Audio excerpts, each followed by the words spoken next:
You're watching the Battered Fans Network. The Herons are champs. Yeah. Roll south to Freedom Park, rocking pink and black. Official tissue in the 305, bounty full of grapes. The Battered Fan with Chris and Dan dropping hot takes. Messi and the Herons start the season with a star on the crest, so 29 fan bases can cry, cause we the best. Sign homegrowns like Noah, Frey and Ruiz, replacing goats with greats. Yeah, Miles got the cheese and he called it. Freedom to dream was the backbone. From Lockhart to Miami, it feels good to be at home. Multiple times a week on YouTube and audio. Take the time to subscribe, like and share the show, so check and chat. Grab your MLS cup and coming, no question about it, I'm ready to get a star again.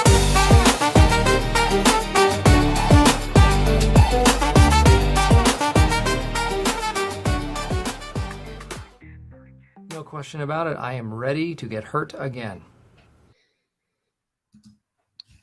Chris, the Herons are back.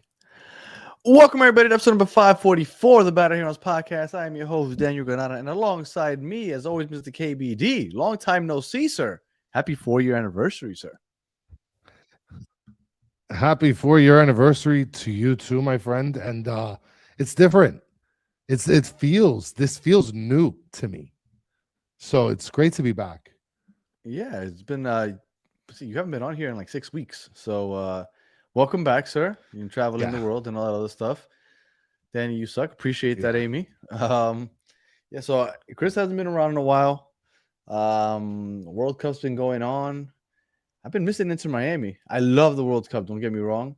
A little part of me misses the Inter Miami. I miss going to the stadium. I miss talking about the Herons. But the World Cup's been fun. What have you been doing to keep yourself busy over the break? Because it's been a little over a month since we've last saw the Herons play. Yeah, I mean it's. I definitely can tell you that I've missed the Inter Miami games for sure. I've missed watching this team. I've missed doing the show. I mean, life has been busy. I've been traveling the world, and all of a sudden it landed me in North Carolina. So here I am in North Carolina, and but I'm still fiending for Inter Miami soccer, even though there is World Cup. Right. Well, and we've gotten our fix of Messi, that's for sure. I mean, this feels like the summer of Messi. If you're those of you that clicked on the thumbnail, well, if you haven't already, like and subscribe. It's Inter Miami podcast. We talk about Inter Miami 3, 4, 5 times a week. Obviously, we've taken it slow during the World Cup. We've been talking a lot more World Cup on the Battered Soccer Fan Show. If you haven't already, make sure that you subscribe to that channel. The QR code is there on the top left, Battered Soccer Fans.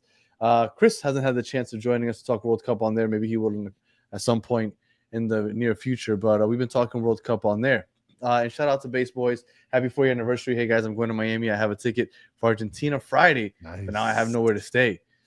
There's a lot of Airbnbs all over the place, so I'm sure you can find somewhere. Yes. The thing is, I've heard that the parking situation at the Hard Rock really sucks. Apparently, you have to park, and then you have to take a yellow school bus from the parking lot to the stadium. That's brutal. Yeah, that's got to be rough. That F1 track that they have around the stadium now. Yeah, I think that's awful. Couldn't this have been planned a little bit better? This whole ordeal of playing at the Hard Rock and parking somewhere nearby. But that's how it is for. Well, I mean, the yellow school bus maybe not, but that's how it is even when you go to Dolphins games. Like that stadium has become a horrible place to go as far as parking goes. Well, and I haven't been to Dolphin Stadium, I mean, since we went to a Dolphins game over 10 years ago. I mean, I remember we parked on somewhat on site and we walked over. But I mean, like I said, it's been a while since I've been there, so I guess it's a little different now. And shout out to Amy. You're going to Washington. I'll be in Washington this weekend also. So, oh, nice. So, Chris, the Summer of Messi. I don't know how close you've been keeping up with the World Cup since you've been traveling the world, but Messi has been on a tear. He turned 39 last week. He broke the record for most goals ever in a World Cup. He now has the record at 18, I believe it is. He has 18 goals, the most ever for a World Cup, even though Mbappe is right on his tail with 16. Yes. He's been the story, I think, of this early World Cup. And I think it gets me excited for the second half of the year because I feel like he's rejuvenated. I was looking at a stat, and he has, I think it was 19. Thank you, Baseboy. 19. He has 19 World Cup goals. 13 of those have been after the age of 35. It's like it's like fine wine. 13 of those 19 have come after the age of 35, which means have been in the last 2 World Cups. Like, he is getting better as time goes on, and I can't wait to see what he does in the second half of the year, because if he can get this and keep this momentum going, like, he's playing at the highest level right now and making it like child's play. Well, I mean, I guess it could like be chalked up to like he's getting older, so he's willing to shoot the shot. You know, like he's I don't know. I don't want to say less dependent on his teammates, because I feel like he shouldn't be dependent on anybody. But I mean, he's probably like, F this, I'm just gonna go right at it. I mean, good for him. He should get some goals too. I mean, I'm sure he has a crazy amount of assists. I haven't looked at those stats to see about assists, actually. No, he's got to have like a good amount of assists in World Cups. No, because he's been doing all the scoring. Well, yeah, but I'm just saying, like, over history, maybe. Oh, over history, yeah. No, he's up there with the assist also. You know what? Something else I noticed, and I don't know if you've had a chance to watch many World Cup games, but something that I noticed that I really do think is because of Messi. Some people may think I'm crazy, but hear me out. Messi got to Inter Miami. All of a sudden, you see pink jerseys everywhere because Messi's that guy. All of a sudden, pink became a very popular color in the sport of football. If you watch the World Cup, 90% of the players are wearing pink cleats or boots, however you want to call it. Yeah. 90%. That can't be a coincidence. That all of a sudden, pink is the hot color. Like, this is the summer of Messi. Say what you want. I really do believe that Messi has made pink and put it on the map. And now everybody's rocking pink. You can call me crazy if you want, but I'm sorry. The way that you see pink, everybody's wearing pink in almost all the games. It's wild to me. And it can't be a coincidence that it happens after Messi shows up into Miami. Base Boy says 8 assists overall, no assists this year so far. And yeah, I mean, I've seen a lot of like Argentina shirts at the World Cup games, but it's like what you said, Danny. There's a lot of players that are wearing more pink than ever before. And dude, all of them are wearing pink. All of them. And you know what? I think that hopefully what this does is it translates something over to a lot of the big names that are in the World Cup right now. Like, I mean, look, for example, Lewandowski is on his way to Chicago Fire. You know, who's to say that Messi's not having conversations with other players about playing with, you know, not just with Inter Miami, but in the MLS too. So what? Players required to wear those pink boots? How is it a requirement? There's no way it's in somebody's contract. I don't believe know if there's any truth to that, but even if there is, that Adidas and Nike and all these people, regardless, they're letting you know that pink is the color that's popular right now. Like, they're letting you know pink is the color, and Ronaldo's wearing gold boots. He was the only one on Portugal, I think, not wearing the pink boots. And I'm pretty sure why. I know why. So, yeah. So I think that this summer is in a lot of people are talking crap. I don't know if you've seen, but Argentina got a pretty favorable matchup in the knockout stage. They got Cape Verde. Yeah. And then if they beat them, they play against either Egypt, Australia, or Egypt. So it's very favorable. And then they face off against Colombia, and then they face off or whoever wins between Ghana, Colombia, Algeria, and Switzerland. Right. So a lot of people have been throwing shade, and shout out to Solana. Solana was with me when we were doing the Battered Soccer shows today, and he said that you know, it's no surprise. I think that people are going a little over the top with that because they were lined up. Everybody thought that it would be either Uruguay or Spain in the round of 32. But Spain drew with Cape Verde. Uruguay drew with Cape Verde, Saudi Arabia, and then they lost to Spain. Like, things just kind of ended up that way. So I don't know. I think people are so, unless you're a Messi fan, you're so tired of Messi. If you don't like Messi, that you just want to throw shade whenever possible. And I think that they're just looking for reasons to throw shade. Well, I think if I'm not mistaken, I think on our Battered Soccer channel, I think I called Cape Verde to make it out of the group. Did you? I think I did. I think I landed most of my picks, to be perfectly honest. DR Very Congo, impressive. I have to go back. I called them. Oh, you gotta go back. We got to go back. That's why I wanted to be on the show this morning so I can tell you how awesome I am because I got DR Congo in. Well, we're not going to talk about it now, but today the games were really entertaining. So far in the knockout stages, you had Canada with a game winner in the 92nd minute by Eustachio, which has been bangers for LAFC all season. Then you had Brazil and Japan. All of a sudden, you're like, ooh, can Japan hold on to the 1-0 lead? And then Casemiro, we'll talk about him in a minute, ties the game. And then they get the game winner right before they go to extra time in the 90-some-odd minute also. And then you had the Germany-Paraguay game. Shout out to you and Diego Gomez. They went ahead and they went to PKs. And Germany, first upset of the knockout stage, get eliminated by Paraguay. So far, 3 knockout games. I know Netherlands and Morocco playing right now. This is what you want in the World Cup. It's just drama all the way through, and I'm here for it because it's been a fun start to the knockout stages. And MZ is saying Chris had Scotland winning the Brazil group. Yes, I did. And I bet you now, after seeing how awesome that fan base is, like 90% of the world wanted Scotland to push ahead. It's funny you say that because I was about to say Scotland may not have won the group, but they won the hearts of a lot of people because the way they were showing up, dude, they showed up in Martin's Park and they had that place litty. Everybody was out there. They marched from Azucar on 8th Street all the way to the stadium. Yes. And then they had the stadium rocking. That was really fun. Listen, I don't care what anybody else says. Scotland top 5 fan bases of all time. Yeah, Scottish fans in Little Havana was so lit. Yeah, I talked to my wife about possibly going out there and just joining in on the march. My kids have been under the weather, so we couldn't, but that would have been fun. Casemiro, the big signing in the summer. My fear was he's going to play the single pivot. That they're going to take Bright out or move Bright somewhere else. I'm going to depend on Casemiro defending. He's looked as slow as we expected for Brazil. He had a big goal today with the header. He's going to be good at as far as finishing. He'll be good on set pieces. If he gets the ball anywhere near the top of the box or anywhere near the box, he'll take a shot. He can finish there. My worry is defending.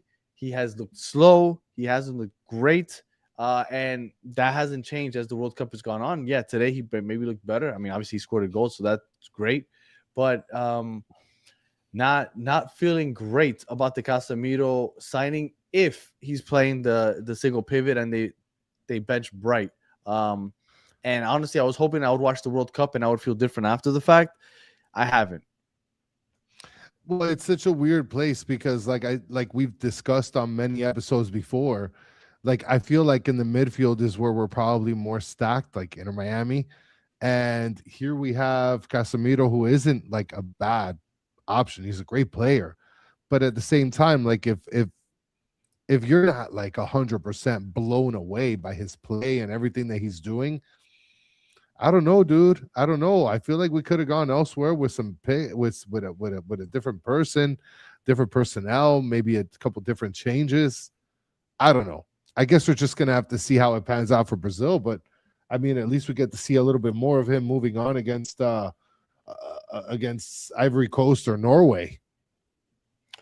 Look, if they're not putting him back there to replace Bright as that single pivot, I don't feel bad about it. But if they're giving him that defensive responsibilities, I am a little worried.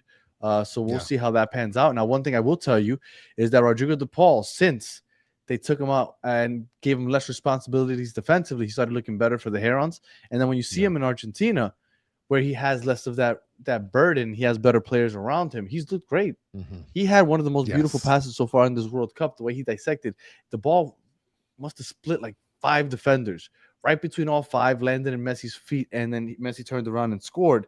Rodrigo De Paul has looked good so far for Argentina. So in the World Cup, we have Messi.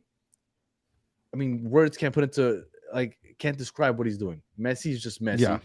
And then you have Rodrigo De Paul, which has been playing well. Casemiro has not looked great. And then you have Dane St. Clair, which who has not looked, period. Yeah, he hasn't started. He has a bunch of clean sheets. And hey, I guess that's a good thing. I mean, the crazy part is this whole season for Dane St. Clair was preparation for the World Cup. Mm-hmm. And then you're starting for the friendlies. And then Crépeau comes through and steals your job. You've been prepping this whole season to be starter for Canada.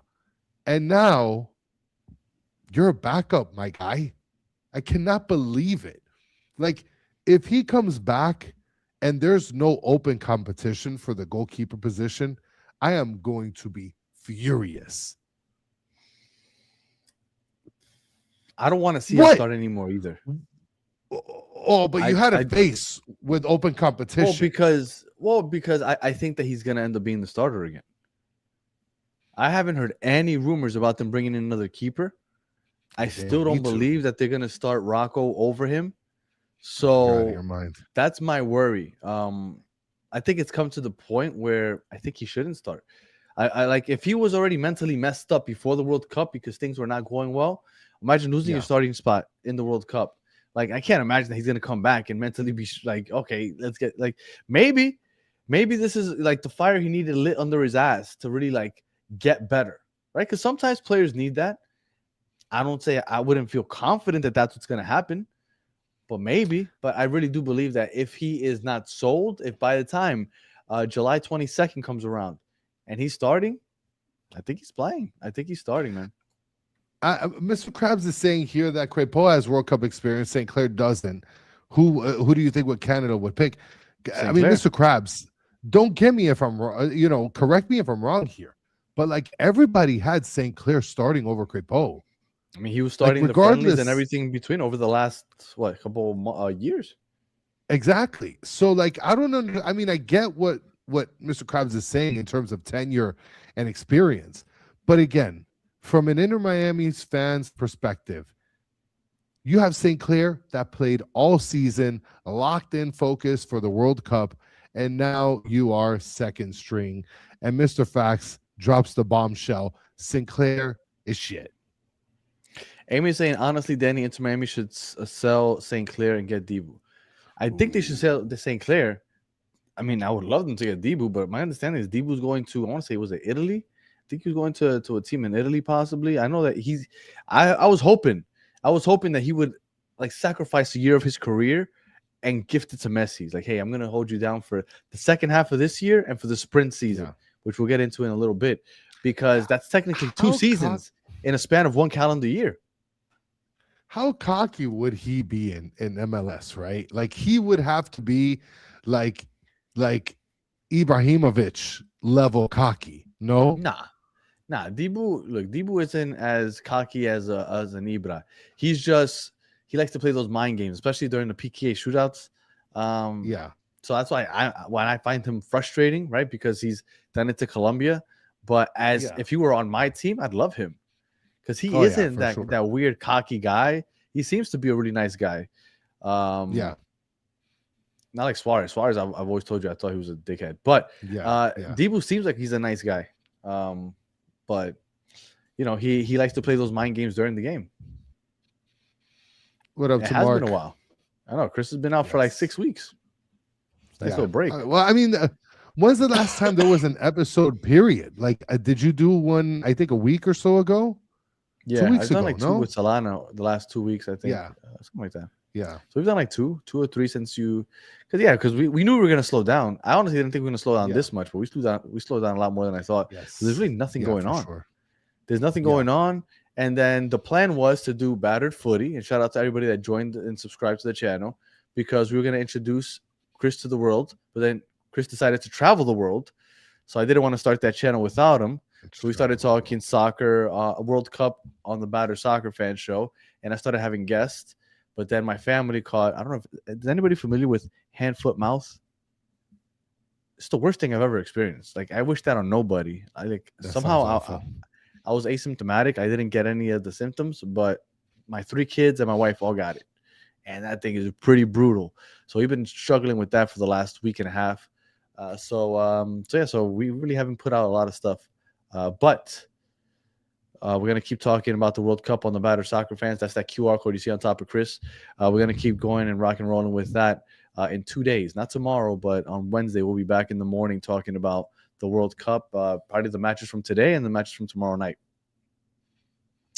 All Well, right, Danny, you wanted to talk a little bit about the rush season, the sprint season, and you and I, as season ticket members, got an email from our rep. And this was, I believe it was yesterday or the day before, essentially about basically the season coming up and renewing our tickets, whether we want to opt out of getting the tickets. because it's only 7 home games. The sprint Correct. season coming up is 14 games, so it's only 7 home games. And if I am correct, I don't have it pulled up, but I believe it was like $400 or something for the 7 games. Like it's so I'm looking crazy. for your seats, Mhm. they're $420 per for 7 seat. games, $420. That's not too bad. That's For what me, I it's used to about pay for a full $630 season. apiece. The very first season when I went to Miami, that's how much I paid for my seats for a full season. Yes, Now I'm paying that price for 7 games, but it's crazy. it's not too bad. I'm gonna opt in. I'm gonna go to those 7 games. Some people are hating on the short season. I'm kind of excited about it.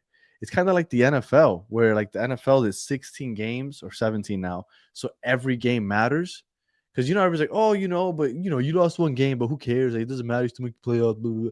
I know, like, Yeah. with this 14 games, like every game is gonna matter. Like, if you have a bad run of 3 or 4 games, like you put yourself in danger of something bad, whether it be landing out of the playoffs or really down in the standings, and you have to play a top team in the first round. Like, it's gonna be interesting. I'm looking forward to it. Sean is saying he paid $558 for his first season. He must have had much better seats than I did.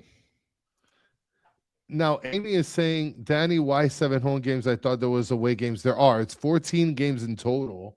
Yeah, And 7 it's home, 7 away. that you get home and 7 away.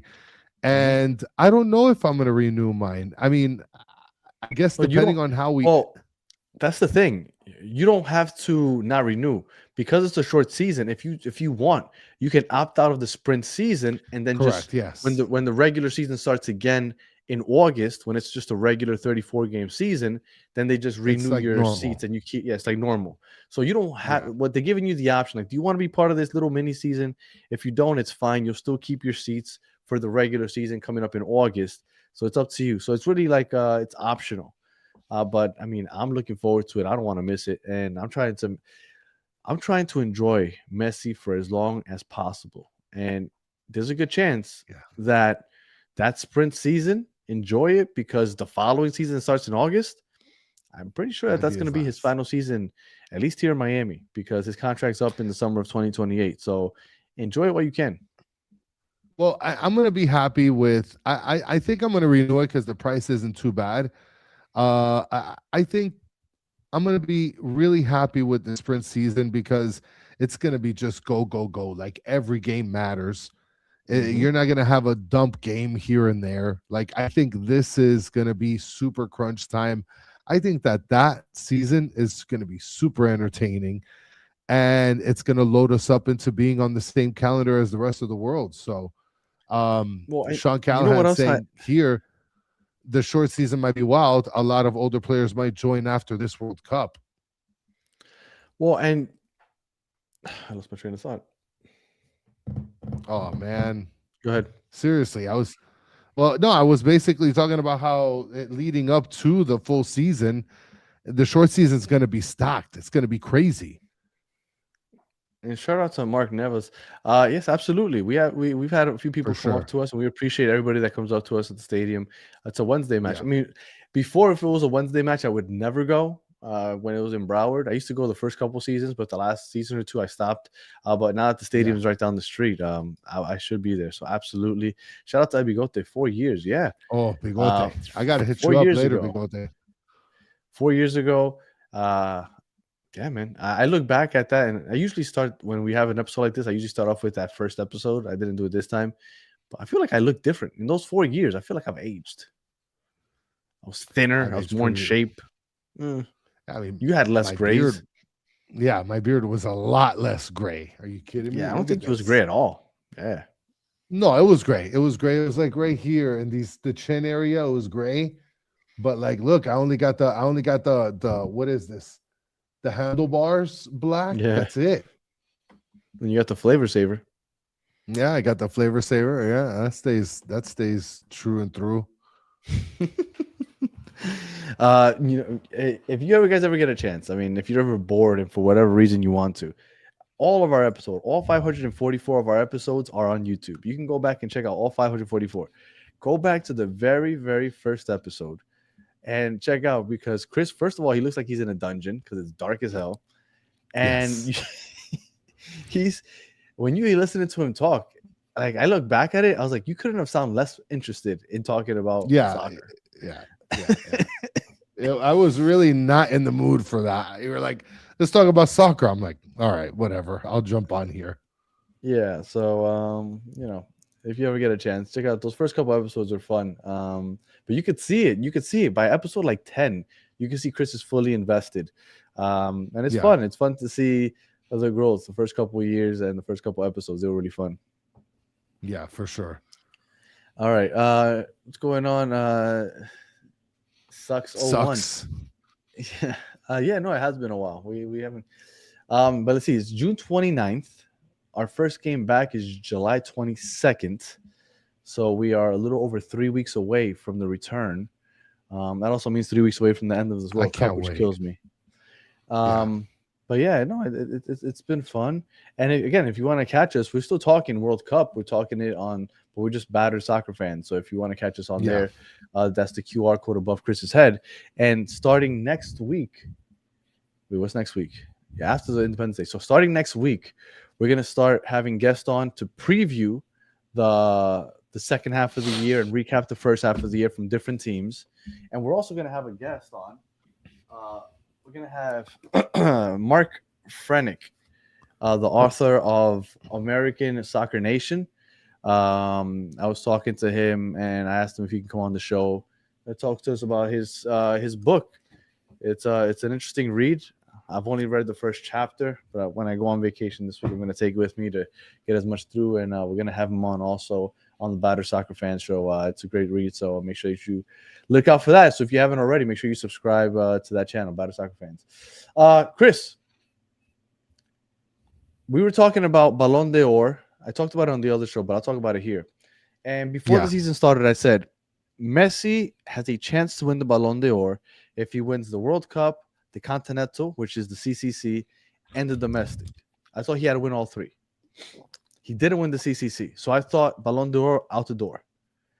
But the way he is playing right now, if he can continue to produce the way he is, scoring at the clip that he is right now, win Player of the World Cup, win the Golden Boot at the World Cup, win the World Cup, and then win the MLS Cup, maybe throwing a Leagues Cup in there or something, I don't know.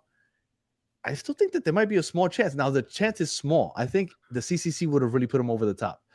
But I think that there is a chance that he's in the conversation.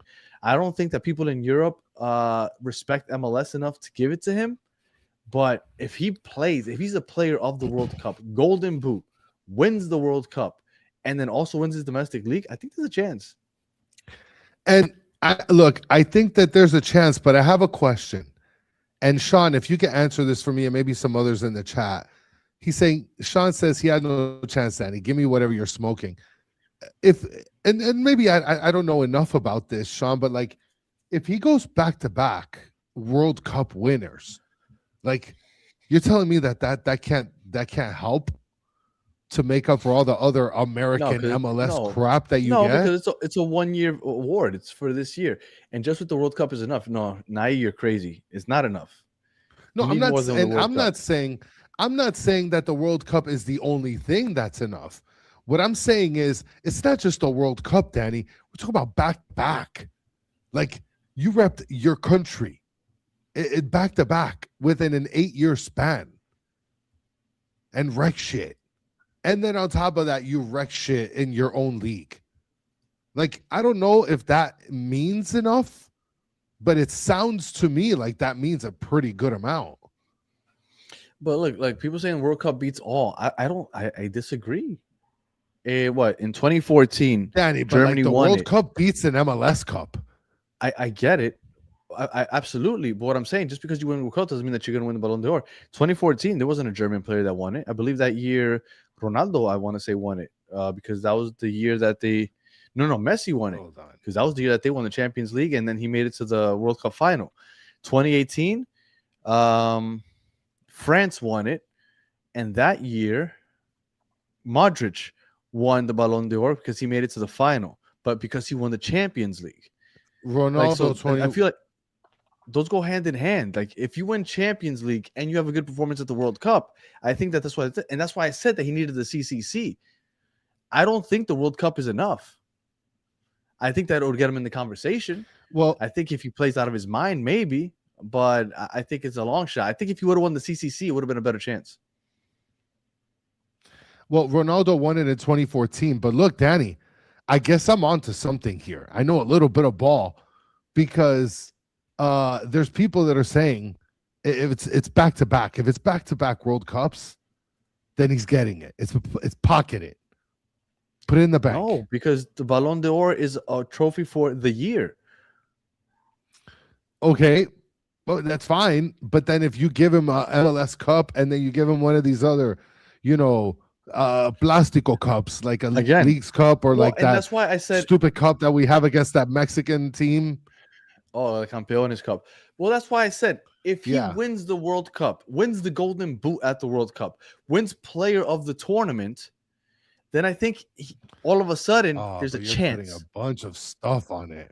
Well, because I think that like because you're giving him MLS, the Open Cup plus MVP plus Golden Boot plus assist leader plus greatest. Like how many? Because things he plays in the MLS and nobody respects the MLS. The only way that people like put aside the fact that he plays in the MLS is if he does all of these things at the World Cup.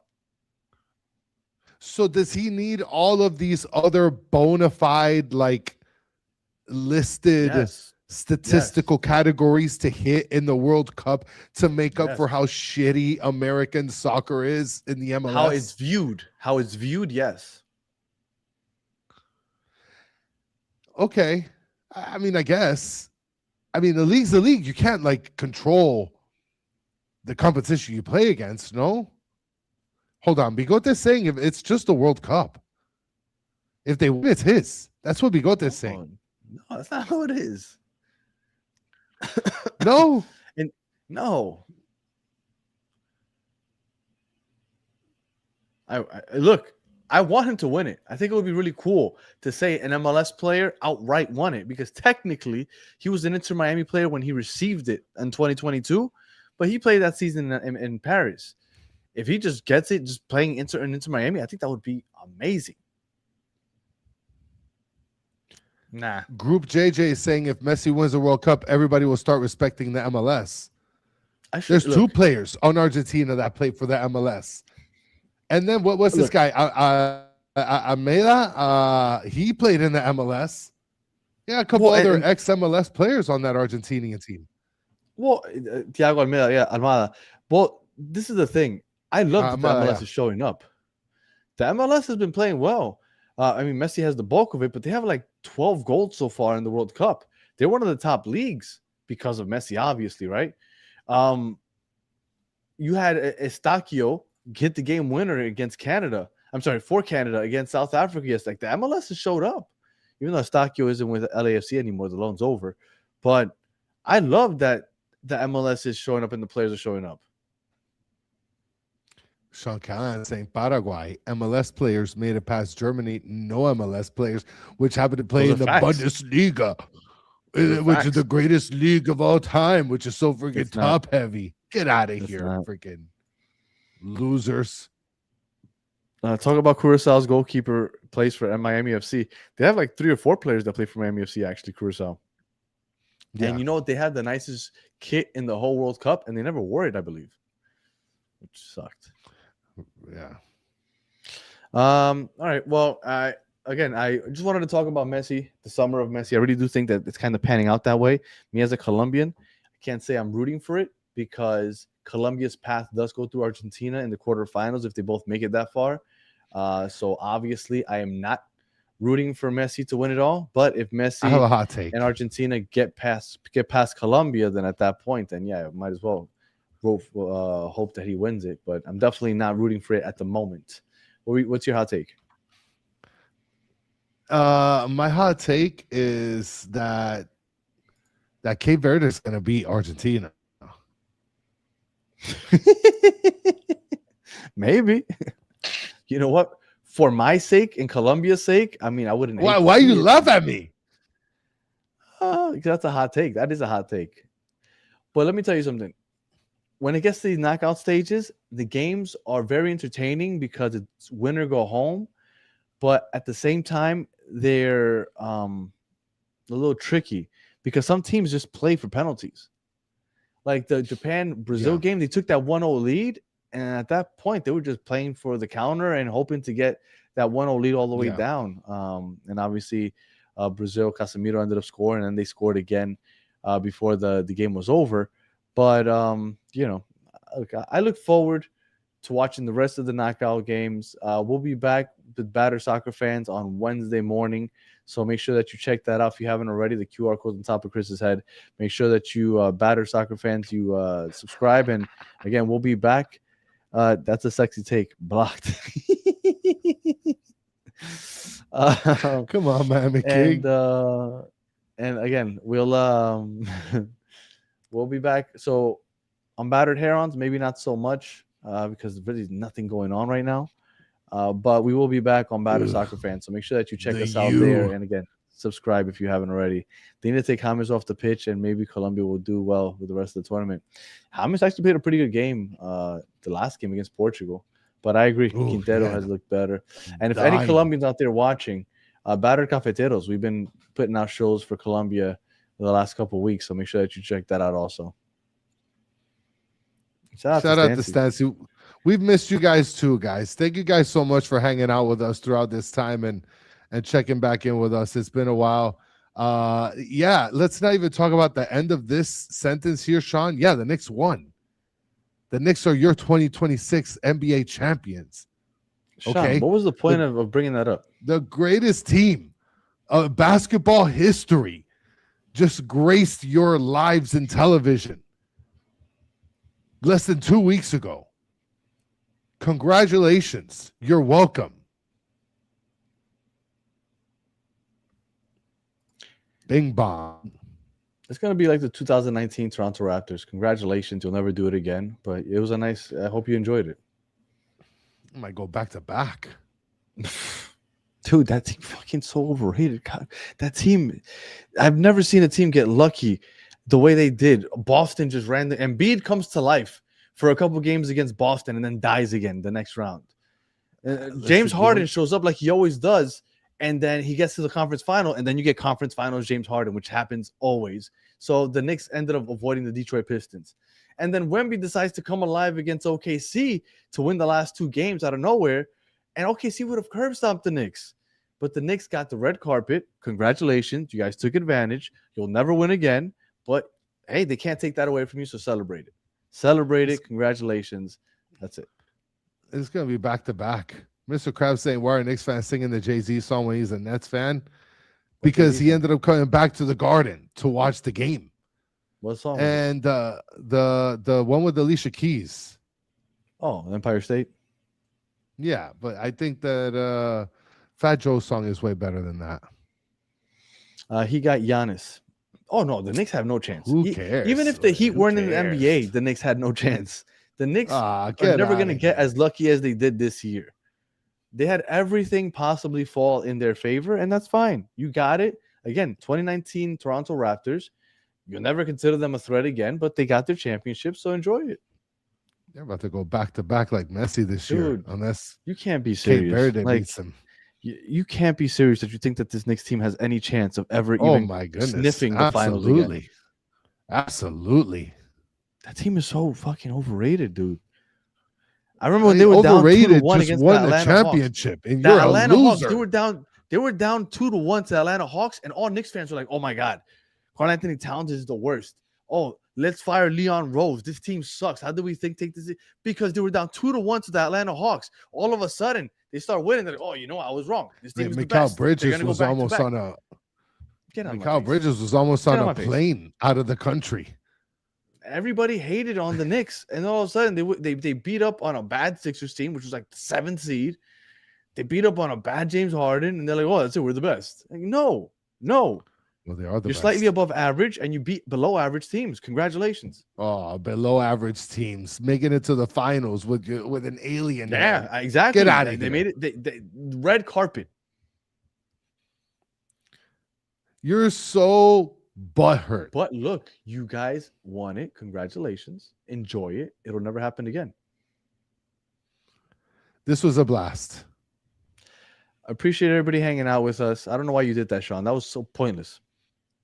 They beat Wemby. Now you got Danny all mad. Now I'm mad. I know, Sean. What the hell was the point of that? So mad. Okay, the next one. We're good. Anyway, we'll be back on Wednesday. Battered Soccer Fans in the morning to talk about the World Cup. So make sure that you join us for that.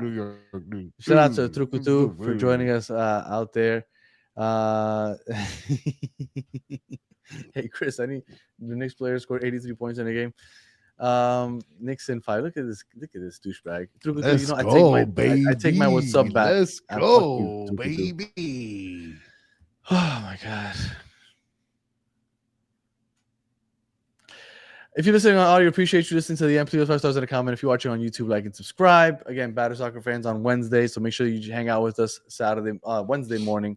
And appreciate you guys. And Chris, thank you for gracing us with your presence after 6 weeks. Yes, I'm happy to be back. It was awesome. Well, it looked like I was telling Chris, celebrate it as much as you can because it's never going to happen again. So make sure you celebrate it. Tattoo that shit on your back, on your forehead, so you never forget it. That shit ain't never happening again because you're never going to get that lucky again to get that stupid-ass path that you got where Embiid fucking comes alive for one series, James Harden comes alive for one series. They eliminate all the teams that they're going to kick your ass. So congratulations. Celebrate it. Be a bunch of babies. So bad, man. Wow, South Florida burns. All right, that's it. What a disaster. We're just wasting time now. I appreciate everybody hanging out with us. And Dolphins and Marlins need to block us the street. I don't know. The Marlins have been hot. They're like 18-5 in this month or some crazy stuff like that. Like the Marlins have been hot. After the World Cup is over, we're gonna get back to the battered Marlins fans. So make sure you look out for that. And that's it.